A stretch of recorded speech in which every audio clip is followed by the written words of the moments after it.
तो ये संकट कैसे हटेगा, समाधान क्या है और ये स्थिति आई तो जिम्मेदार आखिर कौन है? हम दो मेहमान हमारे साथ जुड़ गए, उनका रुख करते हैं। अवधेश वर्मा जी हैं, अध्यक्ष यूपी राज्य विद्युत उपभोक्ता परिषद और सदस्य राज्य सलाहकार समिति। अवधेश जी, आपका स्वागत है। और हमारे साथ नाहिद लारी जी हैं, सपा प्रवक्ता हैं, आप दोनों का बहुत स्वागत है। अवधेश जी, सबसे पहले आपके पास ही आ रहे हैं। ये जो संकट आया है, हालांकि बहुत सारे तथ्य जनता के सामने आ गए हैं कि किस तरीके से कोयले की कमी हुई, बारिश हुई तो खदानों में पानी भर गया, उससे संकट आया। जो आयात कर रहे हैं वो कोयला महंगा हो गया।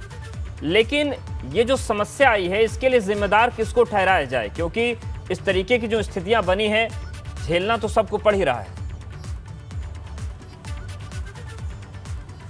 देखिए, जहाँ तक सवाल है, जो कोयले का संकट आया है पूरे देश में आया। और इसके पहले आपने देखा होगा जब फॉरेन कोल की बात आई थी तो यूरोप के जो देश कंट्री थे यूरोप में, वहाँ भी आया।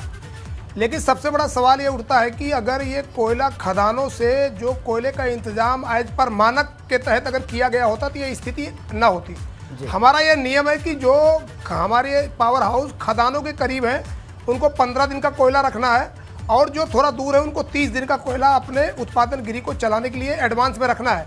और ये जो कोयला ये एडवांस में रखते हैं, इसका पैसा भी पब्लिक की टैरिफ पर पास ऑन होता है। लेकिन जो भी परिस्थितियां हुई, खदानों में पानी भरा और जो फॉरेन कोल आ रहा था वो लगातार लगभग 200 से 300 गुना महंगा हो गया, तो ये क्राइसिस आ गई। लेकिन सबसे बड़ा सवाल ये उठ रहा है कि इस क्राइसिस के बीच में जो हमारा ये इंडियन एनर्जी एक्सचेंज है, जो पिछले 3 दिनों से लगभग 350 मिलियन यूनिट बिजली बेच रहा है, आज की डेट में मैं बताना चाहता हूं कि उस पर जो देश के निजी घराने हैं वो अपनी कुछ बिजली वहां पे भेज के और वो राज्यों को दे रहे हैं जिनको ज़रूरत है।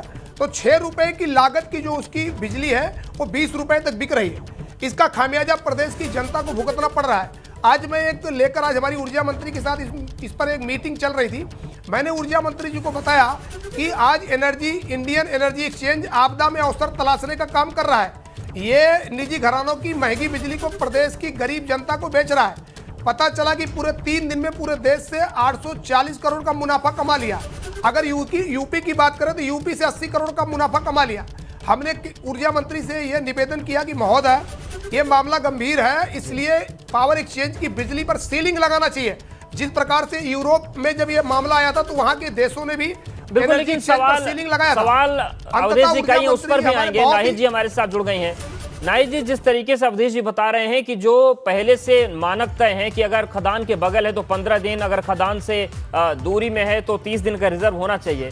लेकिन ये जो पूरी परिस्थितियां हैं, इसमें एक बार और हमने देखा है जब ग्रिड फेल हुई थी, और वो शायद आपका ही शासनकाल उस वक्त हुआ करता था, कितनी बड़ी समस्या आई थी। ये क्या वो जो दिक्कतें आई थी ग्रिड फेल होने वाली, उन चीज़ों से हम सीख नहीं पाए कि एक बार फिर से बिजली का संकट हमारे सामने आ रहा है? हालांकि दोनों चीज़ें बहुत अलग हैं, लेकिन बिजली का संकट उसमें भी आया था। देखिए अवधेश जी, मैं तो ये कहना चाहती हूँ कि योगी सरकार ने पिछले 4.5 सालों में उत्तर प्रदेश का भट्टा बैठा दिया। ऑर्डर तो पहले से था, प्रदेशवासियों को अंधेरे में रहने के लिए तैयार होना पड़ेगा। झटके से इनके हाथ में जो है सत्ता आ गई और उन्होंने उत्तर प्रदेश को गर्क में ढकेल दिया। अब आप ये समझे कि अगर उजाले में आना है, तात्पर्य कहने का तात्पर्य है कि लॉ एंड ऑर्डर, स्वास्थ्य, शिक्षा, रोजगार, बिजली आदि के क्षेत्र में अगर उजाला चाहते हैं तो बहुत जरूरी है, जनता को बहुत जरूरी है कि इस अयोग्य सरकार को उखाड़ फेंके। आप ये समझे कि जब इन्होंने अभी तक 5.5 साल में 1 यूनिट बिजली का उत्पादन नहीं किया है, वहीं माननीय अखिलेश यादव जी की सरकार थी या समाजवादी पार्टी की सरकार को जब सरकार में रहने का मौका मिला तो पहले भी 13,000 मेगावाट बिजली उत्पादन किया, और उसके बाद जब 2012 में सत्ता में आने का मौका मिला समाजवादियों को तो ये बढ़ाकर 21,000 मेगावाट किया।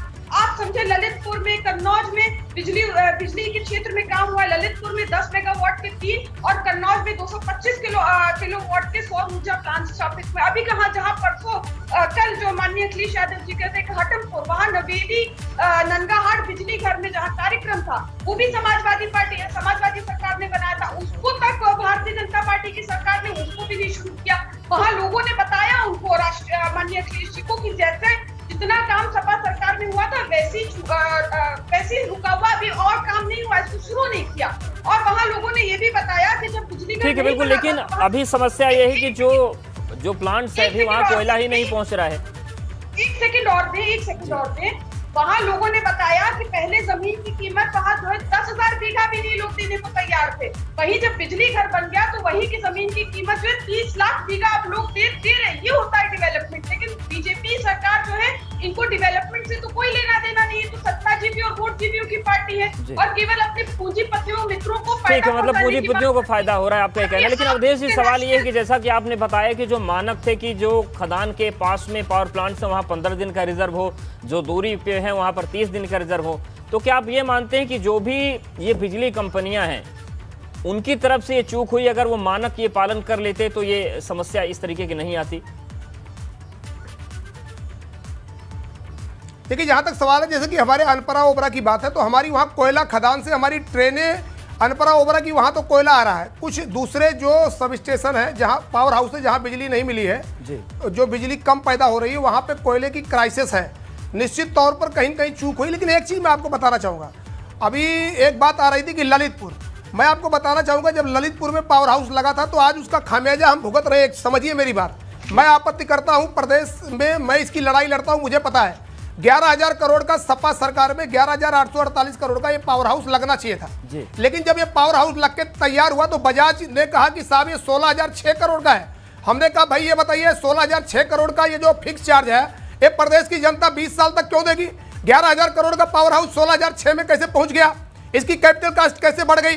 तो सवाल है, जो भी निजी घराने हैं चाहे वो किसी भी सरकार में हो, वो केवल अपने फायदे की राजनीति करते हैं और 20 साल तक पीपीए के तहत प्रदेश की जनता को उसका खामियाजा भुगतना पड़ता है। निश्चित तौर पर इस पर साफ गोई से सभी पॉलिटिकल पार्टियों से आपसे जवाब ले लेंगे, क्योंकि आप ही ने मुद्दा उठाया ललितपुर का। तो सवाल यही है कि क्या ये प्राइवेट घरानों की जो मोहब्बत है तो लोगों को, ये जनता को क्यों मारती है और इसकी जिम्मेदारी कब लेंगे पॉलिटिकल